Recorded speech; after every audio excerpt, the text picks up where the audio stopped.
ये multiple level पे काम होना है। खाली मशीन से मैं मानता हूँ, सिर्फ जो उसके अंदर या नदी के अंदर जो फ्लोटिंग कूड़ा कचरा वो साफ होता है, पर जब तक नाले बंद नहीं होंगे, नाले जो उसमें डालते हैं एसटीपी प्रॉपर्ली ट्रीट नहीं होंगे, जिन कॉलोनी में सीवर लाइन नहीं है वहां सीवर अभी अभी भी 1000 के करीब ऐसी कॉलोनी है जहाँ सीवर लाइन नहीं है मल्टीपल लेवल पे।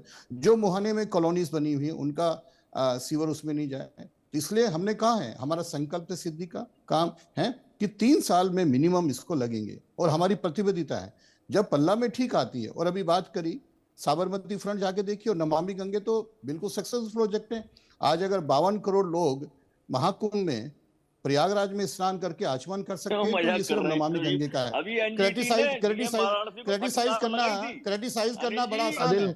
अनिल गुप्ता जी बैठ करके यहाँ सारा झूठ परोस रहे हैं सर, ये फिर ये आप इन्हीं से बुलवा लीजिए, झूठ परोसे जा रहे हैं अनिल गुप्ता जी की तरफ से। नहीं, मैं एक मिनट अनिल सूद साहब के पास आता हूं। अनिल सूद साहब के पास आता हूं। एक मिनट अनिल सूद साहब, अनिल सूद साहब से मेरा सवाल है। अनिल सूद साहब से मेरा सवाल ये है, आप लोग आप ही बताएंगे। अरे बताने का क्या, फिर आपके बीच में बोला था, थोड़ी तमीज रखिए। आप टेक्निकल आदमी नहीं है, झूठ मत बोलिए। आप जब मैंने आपको सुना तो आपको भी मुझे सुनना चाहिए। अगर मैं गलत बोल रहा हूँ तो मुझे क्वेश्चन कीजिए, पर बेफालतू 100 स्मार्ट सिटी दिखाता हूँ मैं आपको। चलिए मेरे साथ लखनऊ, चलिए मेरे साथ इलाहाबाद, चलिए मेरे साथ भोपाल ग्वालियर। सिर्फ 10 चुनाव हार चुके हैं कांग्रेस 2007 से, और आप अपनी खींच उतार रहे हैं। केजरीवाल जी 10 साल बाद भागोगे ना, अभी आपका भी आ रहा है समय जाने का, चिंता न करिए अनिल भाई। अनिल जी आप देखिए, जनता को बरगलाना बंद कर दीजिए, आपसे विनती है। आपने कुंभ के अंदर जितने भगदड़ मच के लोगों के आंकड़े छुपाए, दिल्ली में आपने वोटों के आंकड़े छुपाए, आपका यही काम है, आपका यही काम है जी। आप लोगों को बरगलाने का काम, लोगों को गुमराह करने का काम, झूठ बोलने का बस हो गया, वरना हवा प्रदूषित हो जाएगी। आप नदी में क्या, नदी के देखिए, जो जिस जून से आप लोग जुड़े हैं वही प्रदूषित हो जाएगा। मुझे लगता है मुझे आगे बढ़ना पड़ेगा। मैं सूद साहब के पास चलूंगा। चैनल पे ऐसे लोगों को सूद साहब, मैं आपसे पूछना चाहता हूं, सूद साहब को जरा स्क्रीन पर लेकर आइए। सूद साहब, मैं आपसे ये पूछना चाहता हूं कि 1993 को, ऐसे लोगों को क्यों 1993 में बायलैटरल प्लान बना दिल्ली और केंद्र सरकार के द्वारा, जापान सरकार के साथ ये प्लान बना, और Japan bank for international corporation के साथ ही मिलकर प्लान बना, और उसमें वित्तीय मदद भी दी गई जापान के द्वारा। और भारत सरकार का वन एवं पर्यावरण मंत्रालय, जिसे राष्ट्रीय नदी संरक्षण निदेशालय भी कहते हैं, वो उसकी मॉनिटरिंग कर रहा था। बावजूद अगर 1993 से लेकर अभी तक यमुना साफ नहीं हो पाई, तो सबसे पहले तो मैं ये जानना चाहता हूं कि इस पर व्हाइट पेपर लेके आना चाहिए। कौन कौन से अधिकारी इस सिस्टम में मौजूद थे? हमेशा यह आरोप लगा दिया जाता है कि साहब कांग्रेस की सरकार थी तो कांग्रेस के मंत्री या मुख्यमंत्री पर भ्रष्टाचार के आरोप लगा दो, उनकी इंक्वायरी शुरू करो। आम आदमी पार्टी की सरकार थी, उनके ऊपर भ्रष्टाचार लगा दो, उनकी जांच शुरू कर दो। या बीजेपी की सरकार थी, उनके ऊपर भ्रष्टाचार के आरोप लगा दो, जांच शुरू कर दो। लेकिन सिस्टम को कौन चलाता है? सिस्टम को चलाने वाले अधिकारी होते हैं, अधिकारी लोग। इस सिस्टम में जितने भी लोग थे 1993 से लेके अभी तक, उनको जिम्मेदार माना जाना चाहिए। व्हाइट पेपर होना चाहिए, कितना पैसा इस परियोजना में खर्च हो चुका है उसका मूल्यांकन होना चाहिए, और सभी के खिलाफ गंभीर कार्रवाई होनी चाहिए। बिल्कुल ठीक कह रहे हैं। अब यहाँ मैं आपके साथ एक और चीज शेयर करना चाहूंगा।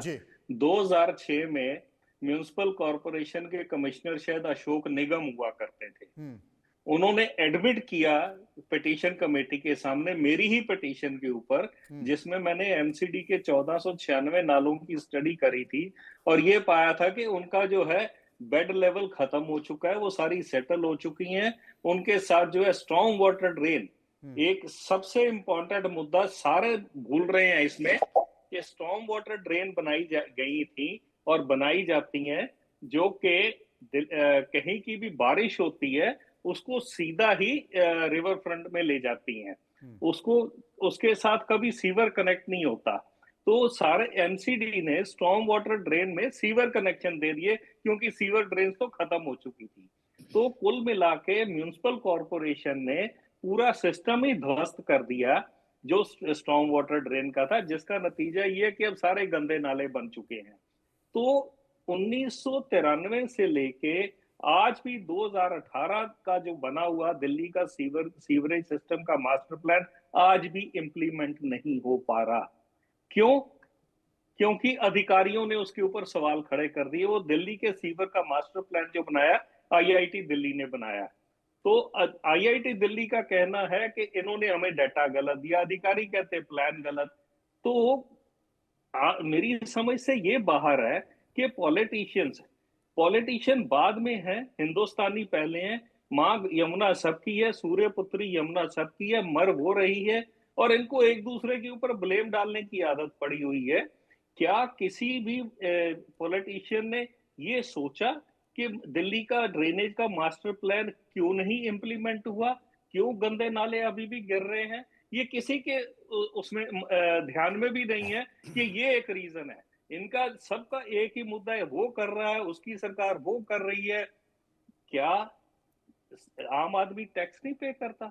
मैं भी छठ से पहले गंगा यमुना के वहां गया था, तो मैंने जो ये बैरेज है जो नोएडा के पास, वहां इतना बुरा हाल देखा है।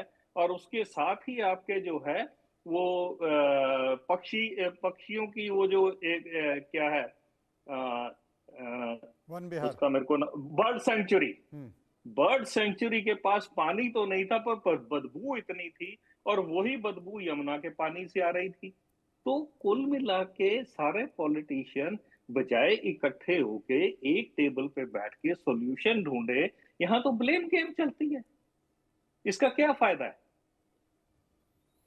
ये बड़ा सवाल सूद साहब उठा रहे हैं। नाजिया जी, मैं आपसे पूछना चाहता हूं, क्योंकि पूरी दिल्ली का अगर दिल्ली के पानी की सप्लाई को देखा जाए तो करीब करीब 70% जो दिल्ली के पीने का पानी है वो यमुना से मिलता है। यमुना की दुर्दशा क्या है ये सबको पता है। वादे होते रहे हैं। मैंने बताया कि 1993 से एक दूसरे देश के साथ हम लोग समझौता करके उसको साफ़ करने की बात करते हैं, लेकिन वो साफ़ नहीं हो पाई, दिन ब दिन गंदी होती जा रही है। एक दबाव है, दबाव ये है कि भाई फैक्ट्रियों से निकलने वाला जो ख़राब पानी है वो कहाँ पर जाएगा। आबादी लगातार बढ़ती जा रही है। लेकिन जिसका जिक्र सूद साहब ने कहा कि सबसे पहले आपने जो प्लान बनाया उसमें ड्रेनेज सिस्टम, जो सीवर का पानी है, अगर उसको अलग से निकलने का आप इंतजाम करेंगे तो शायद इस समस्या से निपटा जाएगा। लेकिन पेपर में तो प्लान है, वो हकीकत में नहीं बदल पाया। जिम्मेदार कौन? अनिल साहब ने जो टेक्निकल बातें जो उन्होंने बताई हैं वो बिल्कुल सही है, लेकिन साथ साथ मैं ये भी कहना चाहूंगी मनोज जी कि ऐसे अधिकारियों को भी बिल्कुल घर का रास्ता दिखाना चाहिए। 1993 से लेकर के आज 2025 आ चुका, मर तो जनता रही है, परेशान तो जनता हो रही है। और मैं जब दिल्ली इलेक्शन के वक्त में जब मैं शाहीन बाग गई, ओखला गई और कई ऐसे जगहों पर गई, तो मैंने अपनी आंखों से देखा है कि नलके से पानी तो बिल्कुल कादा, एकदम काला काला जैसा आया है।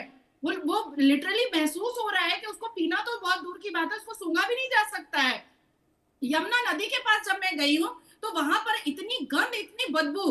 तो ये जो 1993 से जो प्रक्रिया चल रही है, फाइलें बन रही हैं और ब्लूप्रिंट बन रहा है, तो इसमें भागीदार, इसमें कल्प्रिट अधिकारी भी हैं जो चेयर पर बैठ तो रहे हैं, एसी की हवा तो खा रहे हैं, लेकिन साथ साथ पूरी जनता को बेवकूफ भी बना रहे हैं। मुझे ऐसा लगता है कि भारतीय जनता पार्टी की शपथ के बाद, उनकी सरकार आई है 27 शपथ के बाद, आदरणीय प्रधानमंत्री के नेतृत्व में ऐसे चिटिंगबाज अधिकारियों को भी घर का रास्ता दिखाया जाएगा। और पुरानी फाइलें भी खोलनी चाहिए कि किन किन अधिकारियों ने फाइल तो रखी अपने टेबल पर, ब्लूप्रिंट पर दिखाया तो किया, लेकिन काम हुआ नहीं, जनता को रिलीफ मिला नहीं। तो ऐसे अधिकारियों पर भी केस रजिस्टर करना चाहिए और उनके चिट्टे मिट्टे हो कहाँ पाता है। विक्रम लोहिया साहब की पार्टी थी कांग्रेस, उसके ऊपर आम आदमी पार्टी के नेताओं ने फाइल दिखा के आरोप लगाए थे कि करोड़ रुपए भ्रष्टाचार में खा गई, लेकिन उसके बाद कोई जेल नहीं जा पाया।